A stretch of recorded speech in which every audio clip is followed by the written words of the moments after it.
L'éditorial.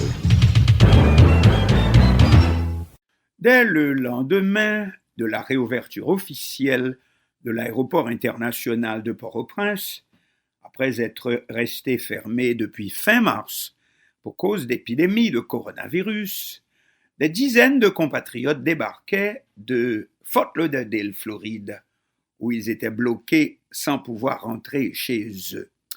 Mais peut-être aussi pour fuir les lieux, la Floride étant devenue l'un des épicentres, comme on dit, de l'épidémie, qui y bat depuis une semaine des records jamais égalés nulle part ailleurs. Plus de 10 000 cas testés positifs par jour. De plus, c'est la première fois que des patients aussi jeunes sont décédés du coronavirus. On relève en effet 3 cas âgés respectivement de 16, 15 et 11 ans, ce dernier mort à Miami. C'est tout à fait donc la panique en Floride ainsi que dans d'autres États comme la Californie et le Texas. Les téléphones portables résonnent en cette soirée du vendredi 3 juillet. Le couvre-feu est réinstauré de 10 heures du soir jusqu'à 6 heures du matin, forçant à la fermeture des boîtes de nuit, considérées ici en Floride, pays de la Dolce Vita, comme une voie de propagation de la pandémie. Annulation aussi, hélas, du spectacle incomparable des feux d'artifice du 4 juillet sur la baie de Miami. Est-ce tout cela qui a fait un peu réfléchir aussi les dirigeants haïtiens pour se décider à remettre en place, dès le lendemain de la réouverture de l'aéroport, l'obligation pour les passagers débarquant de se munir d'un résultat de test prouvant qu'ils sont négatifs pour pouvoir être admis de plein pied à leur retour en Haïti. Sinon, c'est la quarantaine obligatoire. Mais le grand public haïtien ne semble malgré tout pas faire confiance. Les dirigeants haïtiens, et ceux en place aujourd'hui aussi, n'échappent pas à la règle, les dirigeants haïtiens étant connus pour leur pourrianisme, mot créole signifiant Mister Relax, n'est-ce pas? Par exemple, le président Jovenel Moïse est peut-être le seul au monde à s'être tourné aussi ouvertement vers les remèdes traditionnels, remèdes faits. Continuez, boiti fait nous, mais pas forcer dose la trop, l'a-t-on entendu dire.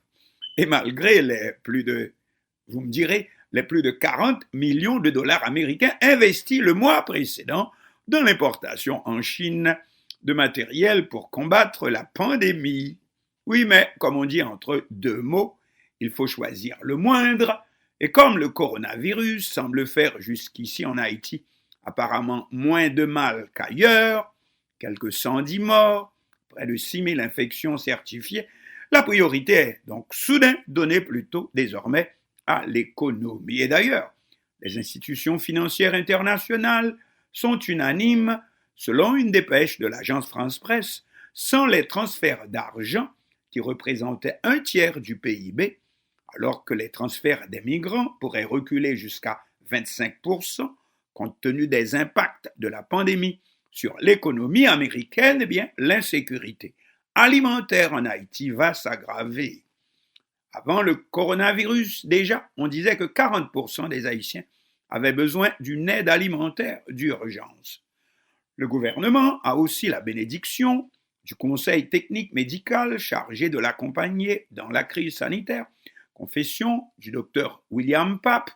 On s'était trompé, admet-il, il avait diagnostiqué pas moins de 20 000 morts.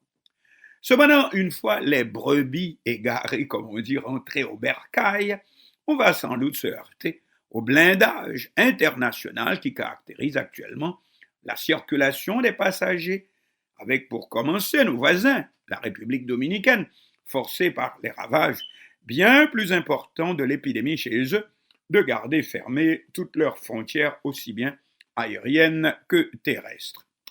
Cependant, ce n'était pas tant des Haïtiens que nous voulions vous parler aujourd'hui, mais d'un fait encore plus marquant, les États-Unis placés proprement en quarantaine dans un cordon sanitaire le plus étroit par les alliés de l'Union européenne.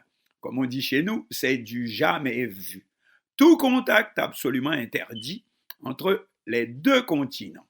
L'Europe est en voie de déconfinement, prudemment mais sûrement, tandis que les États-Unis enregistrent les chiffres les plus monstrueux au tableau du Covid. Ainsi, le vendredi 3 juillet dernier, le pays a enregistré, tenez-vous bien, 53 069 cas en 24 heures, soit un nouveau record. Cependant, malgré une tendance à la baisse du nombre de morts, on vous fait un bilan, nombre total de cas de contamination à date aux États-Unis, 2 888 729. Nombre de décès en moyenne par jour, ce chiffre a beaucoup baissé, 271. Nombre de guérisons cumulées, 894 329. Mais les États-Unis restent le pays où l'épidémie continue de commettre le plus de ravages, et selon l'épidémiologiste en chef de la Maison-Blanche, Dr. Anthony Fauci, il faudrait même s'attendre à 100 000 cas de contamination par jour si l'on ne prenait pas toutes les mesures pour limiter la progression de la pandémie et en premier lieu le port du masque. Or, c'est là, comme on dit, que le bât blesse. En effet, le masque, le cache-nez, est devenu une ligne de démarcation au niveau politique entre le président Donald Trump, qui refuse de le porter en claironnant que l'épidémie est passagère, et ses adversaires démocrates qui font de la promotion de la lutte contre le coronavirus une arme en vue des présidentielles qui auront lieu le 3 novembre prochain. Et voici, vous me direz, la politique politicienne qui surgit de plein pied dans une crise aussi sérieuse, aussi grave. Mais revenons donc à cette quarantaine dans laquelle les Européens mettent les États-Unis. C'est ce que je voulais souligner, c'est bien de toute l'histoire de l'humanité, en effet, la première fois que ce sont les Européens qui font la gueule à l'Amérique en coupant toute connexion avec cette dernière.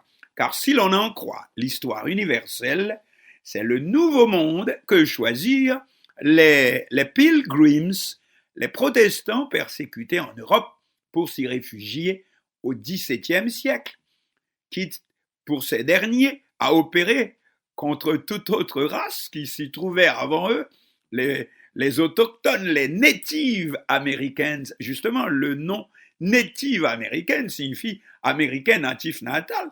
Eh bien, à opérer un génocide plus ou moins maquillé, comme toujours en conversion à la foi chrétienne. Ce sera pareil aussi pour les Noirs qu'on a fait venir d'Afrique avec un fusil au dos, bien entendu, les Afro-Américains, dont on voit aujourd'hui tous les démêlés qu'ils traversent pour s'y faire une place authentique au soleil. Oui, que serait l'Europe si les États-Unis n'étaient pas entrés dans la Première Guerre mondiale, comme on sait, 1914-1918, comme dit la chanson de Michel Sardou, si les ricains n'étaient pas là. Mais surtout, si FDR, le président démocrate, n'est-ce pas, monsieur Franklin Delano Roosevelt, avait obéi à ce qu'on appelle les instincts isolationnistes, le refus d'entrer en guerre, s'il avait obéi à ces instincts-là, instinct isolationniste, on dirait une sorte de America First, n'est-ce pas, avant la lettre, pour ne pas s'engager dans la Seconde Guerre mondiale contre l'Allemagne nazie et contre l'Italie fasciste. Voilà, eh bien laissons à César ce qui est à César, c'est-à-dire laissons le soin au président Donald Trump de vous dire plus à ce sujet. La différence, c'est que les Américains sont peu portés aux références historiques dans leur traitement de l'actualité, beaucoup moins portés à cela que nous, mais certainement beaucoup moins portés à cela que la France, qui, si elle se trouvait dans la même situation, eh bien qu'est-ce qu'on entendrait? Quel boucan cela ferait? Il est vrai que ce boucan-là, cette façon d'utiliser l'histoire, la grande histoire, c'est peut-être pour se dédouaner de certains comportements historiques pas toujours dignes de fierté.